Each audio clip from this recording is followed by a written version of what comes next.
আসসালামু আলাইকুম।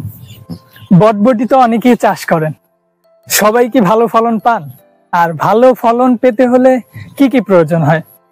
ভালো ফলন পেতে হলে প্রথম পর্যায়ে আপনাকে সময় নির্বাচন ভালো করতে হবে, জাত ভালো নির্বাচন করতে হবে। এরপর 3 নম্বরে সব থেকে ইম্পর্টেন্ট আপনার পরিচর্যাটা ফলনের অনেকটাই ডিপেন্ড করে ফলন কেমন হবে। তো আমাদের যে উদ্যোক্তা আছে এখানে দেখেন, সে বটবটি চাষ করেছে, কি পরিমাণে ফুল এবং ফল ঝুলে আছে। আমাদের যদি প্রত্যেকটা গাছ এভাবে দেখাই, এখানে প্রত্যেকটা গাছে একই পরিমাণে ফল ফুল আছে এবং প্রত্যেকদিনই হারভেস্ট চলতেছে, কারণ এটা একদিন পর একদিন হারভেস্ট করলেও অনেক বড় হয়ে যায়, প্রত্যেকদিনই হারভেস্ট করে।